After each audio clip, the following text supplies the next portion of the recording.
Salam sejahtera dan salam Malaysia Madani bersama saya Magdalena Depol dalam berita pagi Sabah edisi Jumaat 9 Ogos. Polis Kota Kinabalu membuka 302 kertas siasatan membabitkan pelbagai kes jenayah termasuk penipuan dalam talian. Kesemua kes melibatkan kerugian hampir 40 juta ringgit bagi tempoh Mei hingga Julai tahun ini.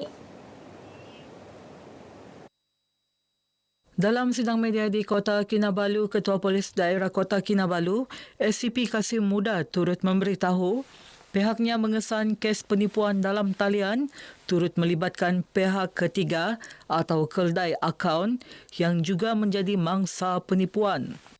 Bagaimanapun, terdapat segelintir keldai akaun yang secara sukarela menyewakan akaun bank mereka kepada sindiket terbabit kerana dijanjikan habuan lumayan. SCP Kasim menegaskan sekiranya tertangkap, mereka juga tidak terlepas daripada tindakan undang-undang. Dalam sidang media sama, SCP Kasim turut memaklumkan 262 struktur setinggan dirobohkan dalam operasi bermula Mei lepas. 5 pendatang asing tanpa izin turut ditahan kerana enggan bekerjasama dan berpindah dari kawasan setinggan terbabit. Operasi dilaksana sekitar Kalan Sanan, kawasan berhampiran SMK Taman Tun Fuad, Sulaman Jaya, Pusat Perdagangan Sabah di Likas dan Kampung Numbak Sepanggar. Kita nak pesan juga pada majikan-majikan di luar yang menggajikan mereka-mereka ni yang tidak mempunyai dokumen. Jadi kita akan selepas kita buat perubahan ni, kita akan menjalankan proses penangkapan parti dan majikan-majikan yang menggajikan parti-parti. Sebab kita tahu majikan ni mengambil peluang dengan menggajikan parti ni untuk membayar kadar upah yang lebih rendah. Beliau turut memberitahu bagi menunjukkan kehadiran pihak polis dan meningkatkan keyakinan serta rasa selamat orang awam, IPD Kota Kinabalu mengadakan khidmat Balai Polis Bergerak di kawasan tumpuan, antaranya di Jalan Gaya dan Jalan Tun Fuad Steven.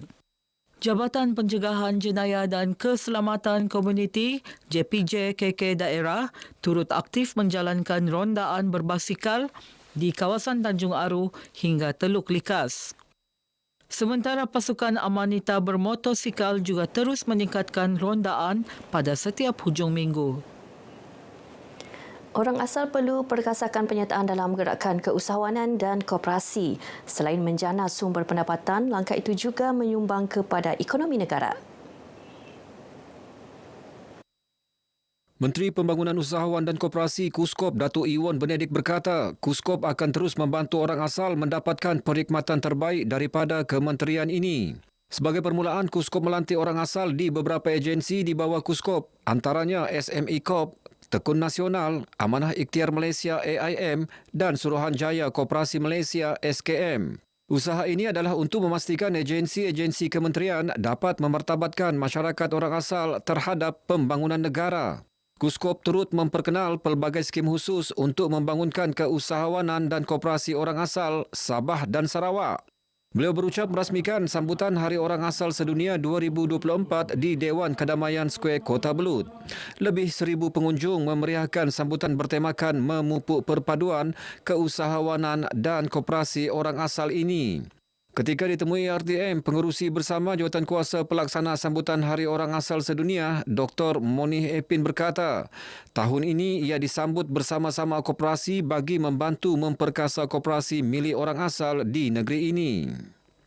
Di samping kebudayaan, kita juga pupuk soal perpaduan, kemudian soal keusahawanan, kita jemput usahawan-usahawan kita.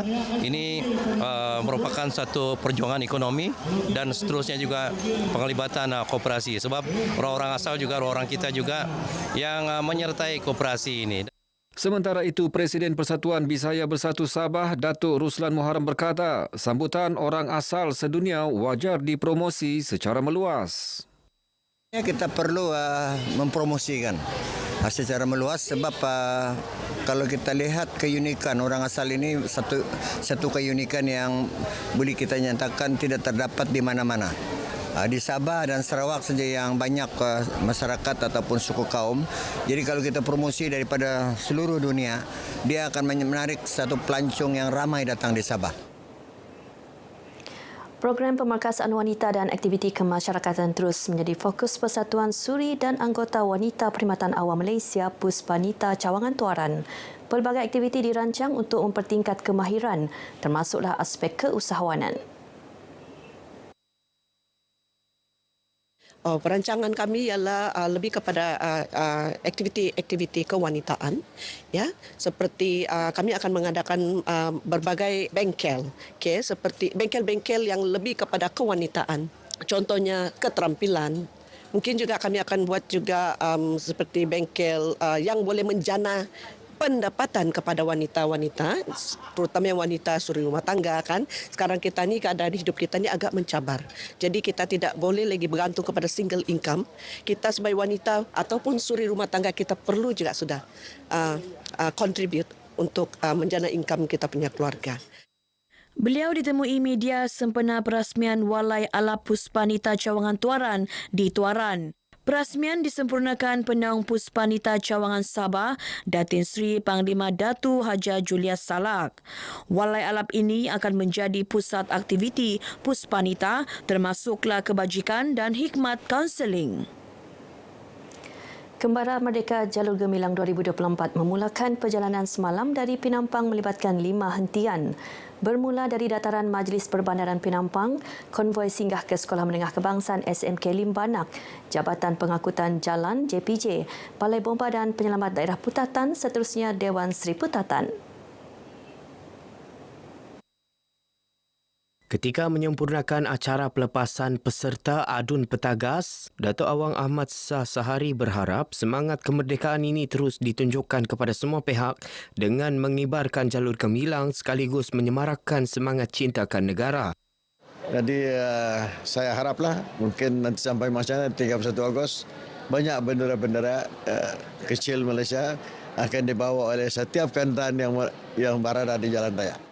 Aktiviti program ni sewajarnya dijalankan setiap tahun lah seperti tahun-tahun sebelumnya, di mana yang menyemarakkan lagi Hari Kebangsaan yang disambut setiap bulan, bukan saja untuk bulan 8 ni, bulan Ogos, tapi memberi kesedaran kepada orang awam dan juga kami sebagai anggota beruniform.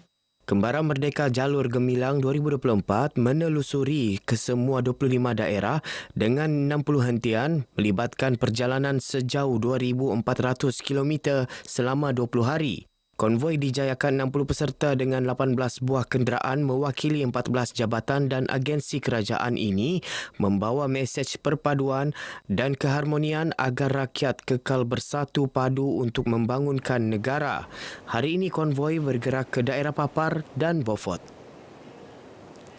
Pelbagai cara dizahirkan masyarakat untuk menunjukkan semangat patriotik sempena sambutan Hari Kebangsaan. Di Sekolah Kebangsaan Buang Sayang Papar, warganya mengambil inisiatif meraihkan semangat kemerdekaan dengan pembinaan arca robot jalur gemilang. Projek turut mendapat kerjasama Jabatan Pembangunan Sumber Manusia JPSM daerah Papar. Mereka membantu pihak sekolah ini dari segi kemahiran untuk menghasilkan satu karya jalur gemilang ini. Jadi saya berbangga dengan kerjasama ini dan ini perlu diamalkan, perlu dipraktikkan di semua sekolah daerah Papar di mana kita harus menjalinkan kerjasama dengan jabatan-jabatan yang lain untuk membantu para pelajar di sekolah itu dan juga membantu pejabat pendidikan daerah Papar. Beliau berkata demikian kepada RTM DSK Buang Sayang Papar. Arca robot jalur gemilang ini dijangka siap sepenuhnya hujung bulan ini sebagai kemuncak sambutan Bulan Kebangsaan DSK Buang Sayang Papar. Baik, sekian paparan berita pagi Sabah kali ini. Menyusul selepas ini berita pagi Sarawak. Malaysia Madani, Jiwa Merdeka.